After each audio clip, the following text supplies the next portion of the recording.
Ellie. Thank you, Kuya June. Kuya. Okay, so first of all, I shared this during the press con.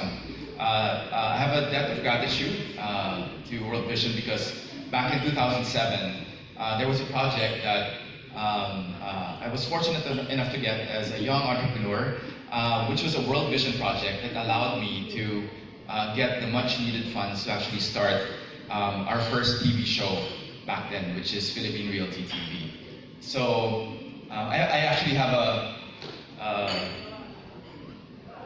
presentation today that would take you through a little bit about my journey and also things that we're doing with the final pitch. So first of all, I will share with you this journey that I had with our first TV show, Philippine Realty TV. So this is that show.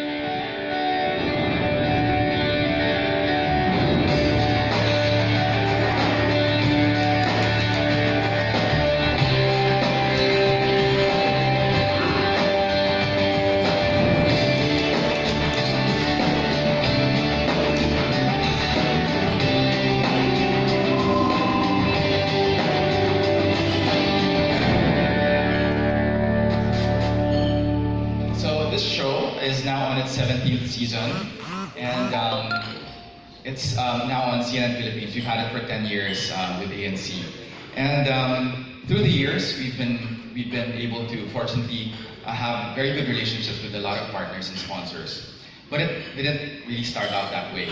When we were starting out as a new show, as a new entity, it's really hard to convince people that you're new and they should give you a shot. And what happened was, there was also a dilemma that I had faced on the first year of producing that show, and that dilemma was there were a lot of sponsors that wanted to come on board, but the problem is they all belong to, or a lot of them belong to the construction industry, right? And a lot of them do not want to pay in cash. Okay, so I had this very big dilemma of construction suppliers asking me, can we advertise on your show? But is it possible? Pwede bang X deal? So I would hear that a lot, X deal. So they would offer us, for example, tiles, bathroom fixtures. So it was a dilemma because although I had that small capital to begin with from that WorldVIsion project, it was hard for me to tell my staff that pwede bang this month, kripo muna yung papasweldo ko sa'yo. Diba? Parang mahirap yun. So this problem actually became the inspiration for a project that we started on the show, which was Project First Home. I had this realization, what if I could use all of these building materials that these advertisers wanted to pay me, actually build a freaking house, right? So parang medyo crazy yung idea. And we brought on board for this crazy idea this guy in the middle. If you look familiar, he's architect June Palafox. So I told him, Architect Palafox, we are going to be documenting, as a first-time home builder, the process of building a home from the ground up. Can you be our architect? And he readily agreed. And so I think that set the tone for the entire series of talking to partners, getting them on board, believing in the idea, and eventually, with the various partners that we were able to get, we were able to build this Project First Home, which is the series that takes you through the entire house building journey. So for someone who did not know anything about architecture, interior design, etc., this was quite an accomplishment because we were able to work with so many different suppliers and involve them as partners in the show. So Project First Home, after we did this, was also made into a book. So I actually wrote a book that now people, sometimes they come up to me and say, the book actually helped them with their own home building journey. And surprisingly, a lot of people who read the book also got into the build and sell business. So I think it created a lot more impact than I originally had anticipated. Because the things that we were doing were actually making entrepreneurs out of people that initially we thought just needed help in building their homes. So through the years, we were able to do different concept homes like Project Green Home in partnership with New Valley, where we were able to show people how to build sustainable homes in the Philippine setting using sustainable materials. And also, through the years, we were also able to do other socially relevant projects that were, for example, in this case, was inspired by the events of Ondoy. As you all know, during Ondoy, a lot of people lost their cars, their homes, their lives. And Project Smart Home was a way to be able to smartly build, construct homes in low-lying flood areas. So, in theory, where the lot where we built the home on back during Ondoy was actually under 8 feet of flood water. So we designed a townhouse that will actually allow your car to float because it had a floatable balcony that once it's there will actually float up with the flood waters. And we had a detachable balcony that also doubles as a raft. So in the event that there's flood, you can actually row yourself to higher ground.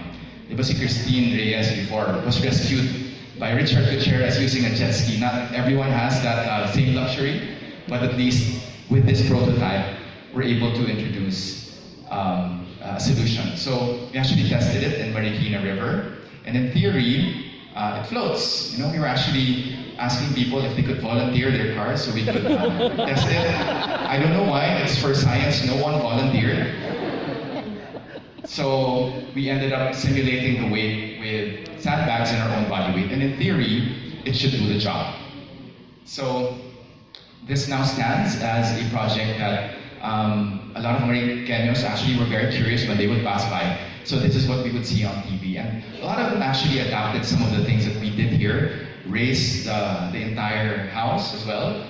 And a lot of them who, at that time when we were going around trying to see what they needed, they were stringing bottles of mineral water together as their flotation device. So medyo nagising sila. Maybe there's something that we can do that's more practical. So moving on, I now want to go to our TV show, The Final Pitch. So this is something that we've been producing for the past 4 seasons. And I'd like to show you the opening billboard for season 3. My name is John Aguilar, and I'm an entrepreneur television producer based in Manila.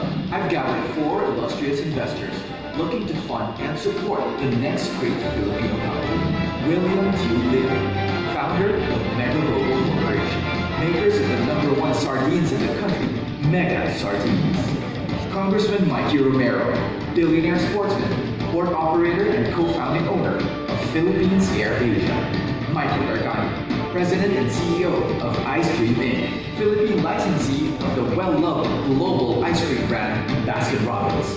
And Mark Vernon, British angel investor and founder of the blockchain-based digital currency payment platform, TapCash. Our goal is to find the best up-and-coming entrepreneurs and help take their businesses to the next level. In the end, they face the investors in the pitch of their lives. Many will try, but only a few will make it to the final pitch. So that's the final pitch. It's an original concept inspired by 3 shows. If that makes sense, though. So it's essentially something like The Voice, because the entrepreneurs, when they pitch for the first time to the investors actually get to pick who they want, right? So they have 4 picks each. They invite to the show, and these entrepreneurs eventually go through a series of business challenges a la The Apprentice, which eventually culminates in the Shark Tank moment at the end of the season, which is the finale, the final pitch. So one thing that's different is that we introduce mentors. Okay, these mentors through the past seasons have been instrumental in helping the entrepreneurs develop their businesses, refine their pitches, so that in the end, what started out as a raw gem turns into a, sometimes still raw, but at least it's very improved already by the time they make their final pitch in the different aspects of marketing, finance, and we've had really good mentors throughout the past seasons. So the business challenges are designed so that beyond the pitch, the investor gains insight into the character of the entrepreneur. So sometimes it's not enough that you hear the pitch of someone who's you've met for the first time. So the business challenges actually allow for you to see how these entrepreneurs react to pressure, how they work with other people, how they collaborate. So there. So through the past 3 seasons, we're actually shooting season 4 right now. We were able to, have some success stories that I'd like to share with you today, which I think is relevant, particularly to the ones who are pitching today. So, one of our season 1 winners, Christine Flores, or Kit Flores from Davao, when she applied for the show, was painfully shy, did not know what to do, never pitched her whole life. So she took the chance. She flew to Manila to pitch to us and to the investors. Fortunately, she got in. But when it came to the final pitch, unfortunately, she did not get an investment from the investor who picked her, who was Joe Mac, or Joe S.I.C of Potato Corner. All right, so sa finale, he politely declined, said that maybe she was not yet ready because her food processing business was obviously at its infancy stage. So maybe he did not see that it was worth investing in. But Kit, after getting that no from Joe Mac, and after the show, after all the shooting was done, sulked for about a month or 2, but eventually reached out to Joe Mac again, and she pitched again, and she got a yes, right? So, and that is really testament to her entrepreneurial spirit, her grit, that despite the rejection, and she went through depression, right? She told me that she really went to, she was really just in her room for weeks on end. But in the end, she got the investment. We have Ryan Gersova, a social entrepreneur from season 3, who has a platform called Virtual Lab, which is a tech social enterprise that gives employment opportunities to people with disabilities. Everything is done remotely, and Ryan, through the show, was successful in getting a grant from our foundation partner from BPI. But apart from that, was able to get a nod, a yes, from 2 investor judges. They are currently still working out the details of the investment because it really takes time, and this was just shot last April. But before he went to make his final pitch, during the pre-interview, I asked him to make me a promise. I told him, if you ever secure an investment here, and if you're successful on the show, I want you to promise to me that you will not just provide more jobs to people with disabilities, but you will actually create more entrepreneurs in your platform from what you do. And he said yes, and I helped him to that. So that's Ryan Gersova. And finally, we have Angelo Valdez, or Jello, who has a platform. It's an HR tech platform called Diplomacy. So this guy is based in Singapore. He's an overseas Filipino who went to Singapore, worked for an HR company, helped grow that company into a global company.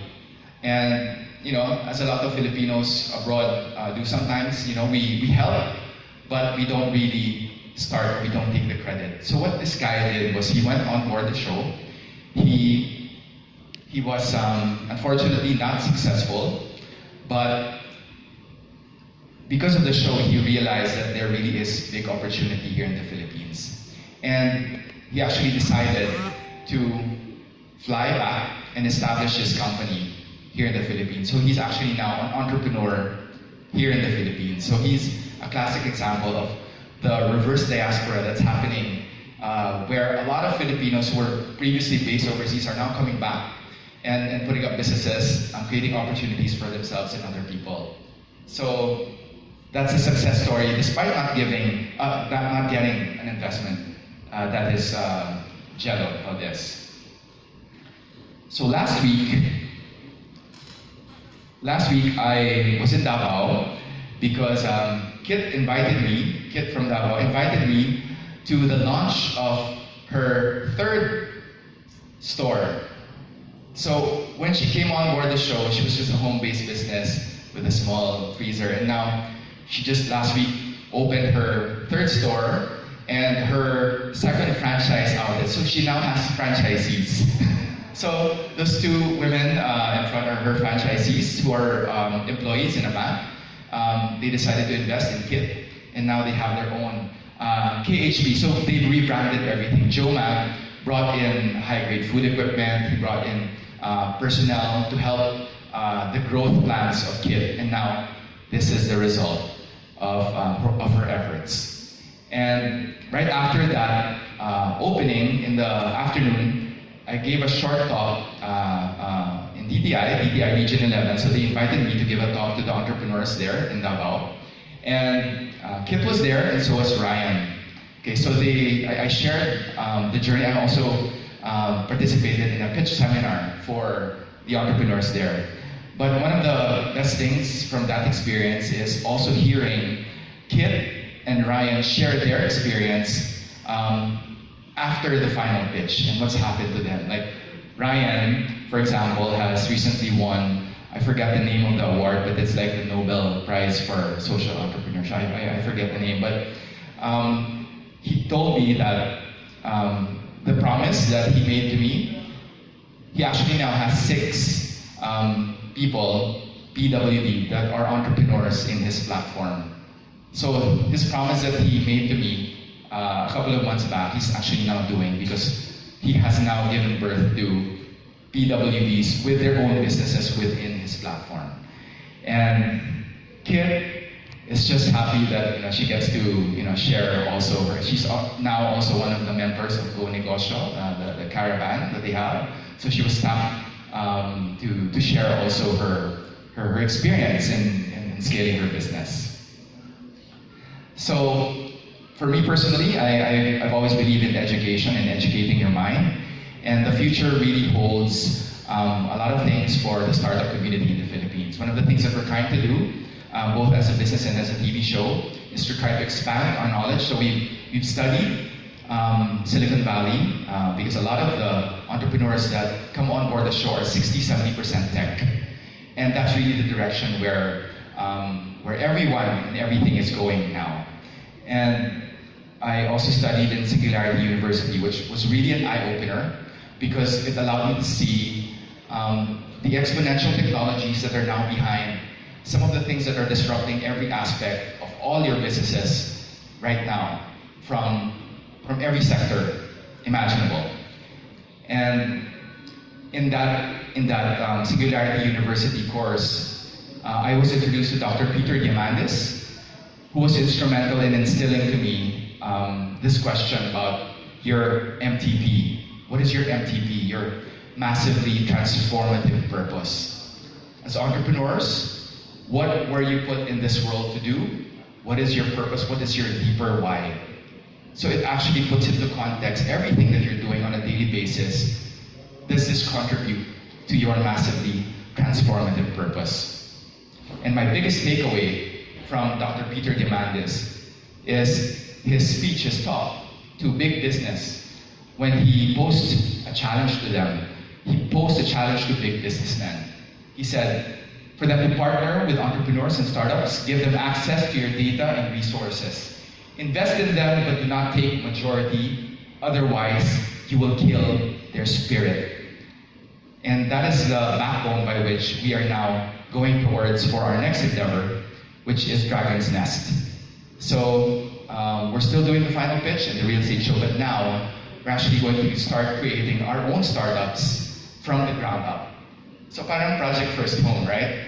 Now we're creating startups. We're creating the next exponential startups, not just of the Philippines, but of the region.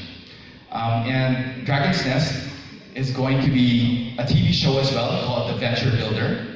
And we have a big, hairy, audacious goal next year of launching 10 startups from the ground up. And there's going to be a call out for CEOs like The Apprentice as well, but in this case it's not The Apprentice, it's a call out for CEOs that we will ask to run the startups that we will build on the Venture Builder. So we're getting the best minds in the Philippines. A lot of them in the tech industry have already agreed to help out with this, and we will also partner in terms of funding with the conglomerates who will co-own some of the startups that we will build on this show and in this business.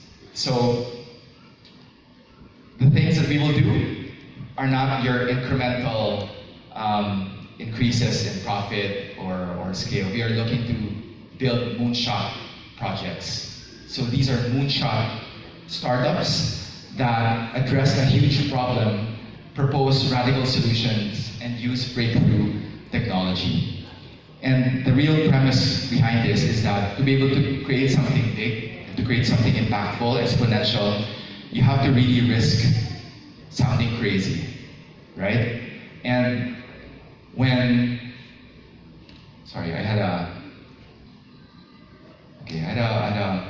slide for what JFK said, because really it was JFK who said that in 1961, when he told the American people in Congress also that they wanted to send man to the moon. That was really instrumental in putting, I guess, the right behavioral changes just by saying that in this decade we will put someone to the moon. Actually allowed for a change in mindset, and although he didn't, he was not alive by the time that it happened. Him stating that actually inspired people to go out. They didn't know how to do it when he said it, but eventually it led to the fulfillment of that moonshot goal, which is, I think, something, if I go back to what you're experiencing now, I think you all have to work at something that is your massively transformative purpose, and that are also moonshot projects for you. One of the biggest problems, I think, that some entrepreneurs have, especially in the local context, is that you think very hyper-local, which is not an entirely bad thing, but sometimes thinking hyper-local closes your eyes to the bigger picture, or to the bigger market that you can potentially get as a next step. Because what you have to realize is that when you're seeking funding, or when you're seeking support, people are attracted to big things. Right? People need to hear that you're after something, and a solution, you have a solution that will address a big problem. And if you're able to inspire them that way, and use whatever you win here as a platform for you to take your business to the next level, then you've gotten yourself to a good start. And when I say start, it's really just a start. A lot of the entrepreneurs that come on board the show, some of them, I would like to call them professional pitchers, right? And I mean this in to be really perfectly and just really to help you. A lot of them are professional pitchers, meaning they pitch their business and they have something that's good, right? But do they have something that's sustainable? Because sometimes a lot of them just pitch because they like the recognition, or the extra 100 or 500,000 pesos would maybe tide them over the next couple of months, right? But your business has to be sustainable despite, or even if you don't win any competition, right? And a lot of startups right now, because startups and startup pitching competitions are sexier, it's the in thing. They kind of integrate these pitching competitions into their business model as a revenue stream or revenue model, which should never be the case.